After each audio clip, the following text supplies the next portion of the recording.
that association with me tonight. I'm also joined by some VIPs. For example, if you gave birth to me, raise your hand. Oh, just one person here. My mom and dad, my sister and her husband, my other sister and her husband. Tonight we have two friends joining us, helping us, my brother Peter in the light blue shirt and my guide Sebastian, who's working with us tonight. Well, tonight is a special tour. That's why there's so many of you here. I also need your help to be patient with me tonight, since we have 50 folks going through this beautiful building. So if you would just smile and say something nice about your tour guide at any moment when you're having to be patient, that would be great. Tonight, I want to say a few words of preamble. When I have guests that go to the Pearl, I tell them, you go to the Pearl and you pretend you're the owner of the Pearl. You just go wherever you want at the Pearl. I do not tell people that when you're inside Tower Life building. We will explore tonight, but we need to do our best to maintain order. So please do not independently explore tonight. Stay with the group and that will be great. Tonight as we go, I do need you to remember your group number. As a reminder, group 1 is this here, group 2, group 3, group 4, and group 5.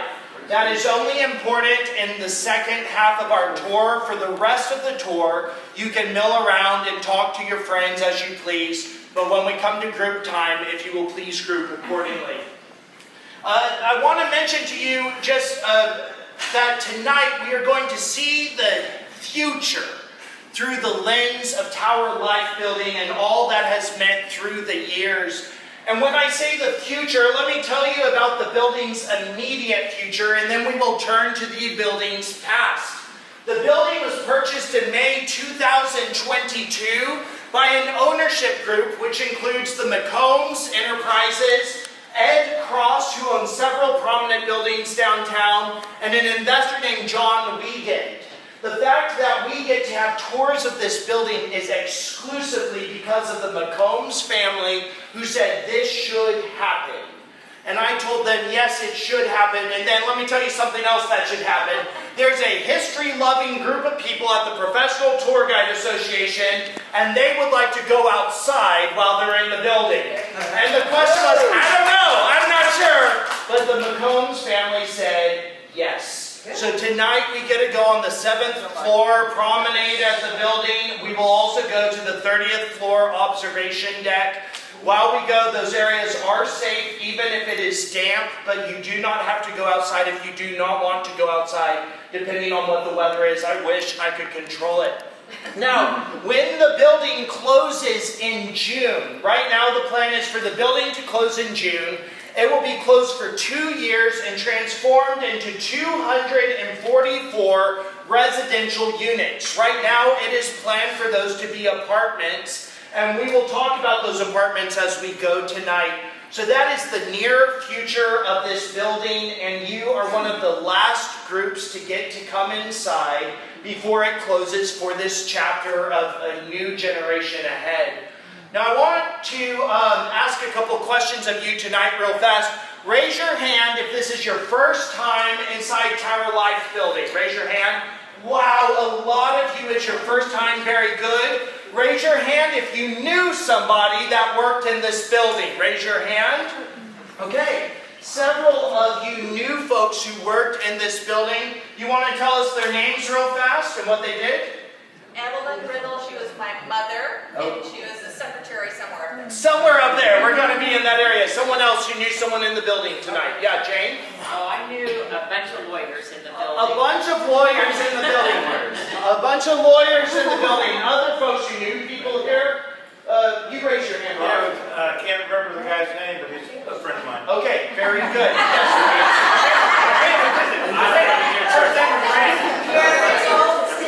All right, Jerry Goldstein. We'll talk about him at the end of tonight's tour. So several folks, raise your hand if you ever worked inside this building. Anyone?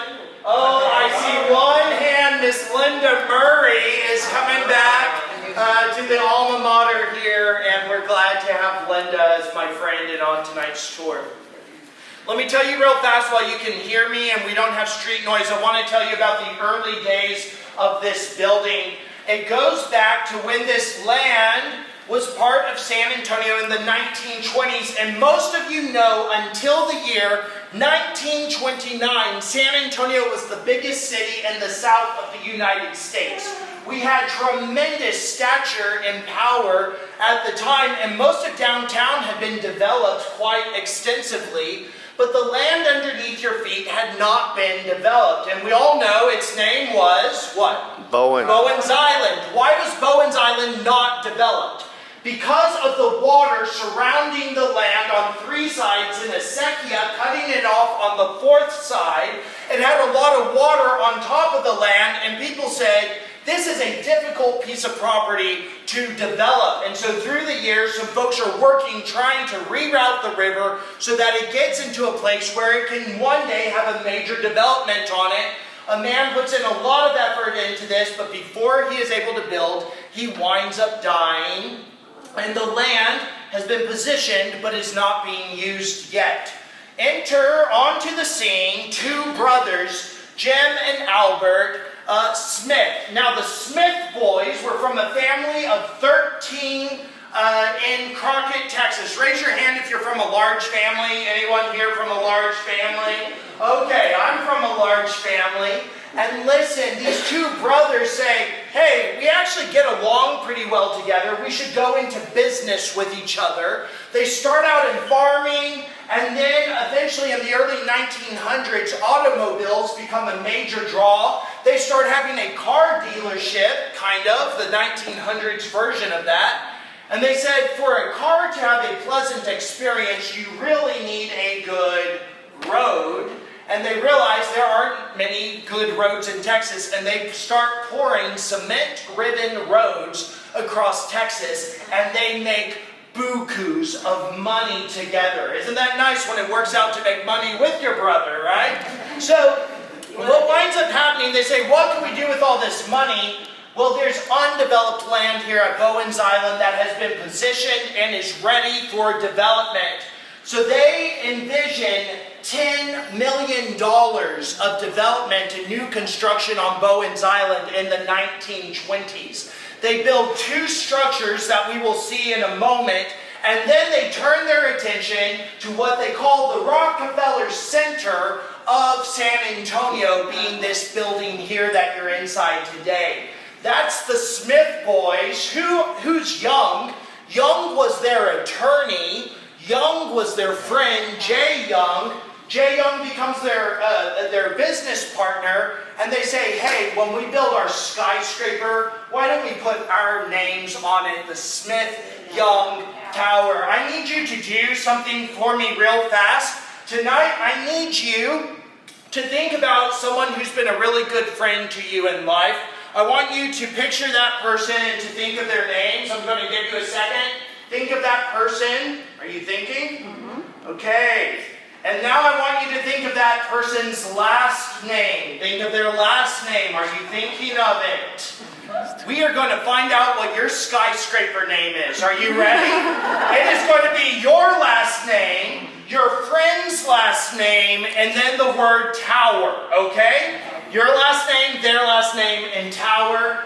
I'm going to say my skyscraper name is, and I want you to shout out your skyscraper name to everyone else in the room. Are you ready? Yes. Now, some of you look skeptical right now, and I'm concerned. I'm very concerned. Your last name, their last name, tower. Are you ready? Yes. My skyscraper name is... Bechet, stupid! Oh my gosh, it's beautiful. I want to move in right now. Smith, Young, Tower.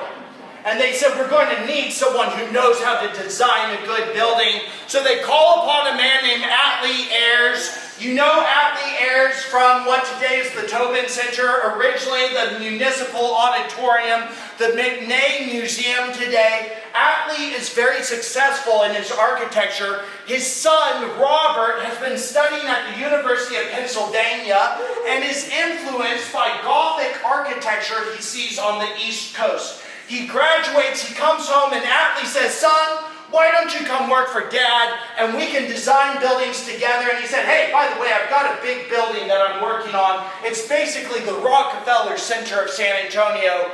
Robert, why don't you take the lead on helping design this building? Robert Ayers is only 30 years old as he builds out the design for this building. I am 34 years old, and I'm doing good just to get through the doors. He's designing the skyscraper. What a guy. And what challenges are they up against? In the year 1921, what happens in San Antonio? Giant flood. 9 to 12 feet of water at street level, you may be familiar. So I look at that exit sign above the doorway there, roughly what the height of the water could have been at parts of downtown San Antonio. That is a major problem if you are building on the banks of a river. And they said, we're going to have to be smart about the construction of this building to be next to the water. A second concern that they have to take into consideration with the design is the Spanish flu of 1918 to 1922. I don't know how different your lifestyle is today compared to how it was before COVID.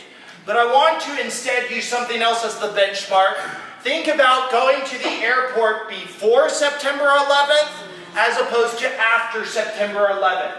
Your airport experience will never be the same again. It changed everything in our lifetime with airport security.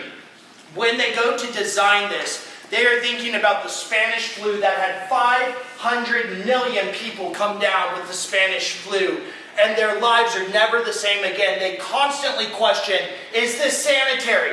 Is this sanitary? Is this clean? Is this sanitary? So when they're building this building, they said, we're about to group together a bunch of people who are concerned about sanitation and cleanliness. We're going to have to bear that in mind as we design this building. And so if you're holding an iPad, Peter, show over here, and Sebastian, if you'll show over here.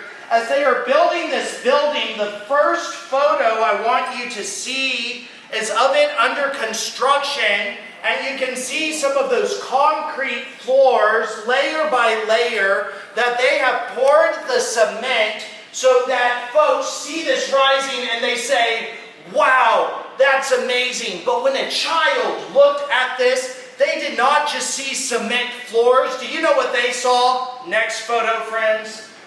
The Burj Khalifa in Dubai. That is what a child in the 1920s sees when they look at this. They say, my gosh, I see that tower, and it's the future. I can't wait to claim the future and to go inside those doors. Can you tell how excited people were for this building? Are you excited for this? Yeah!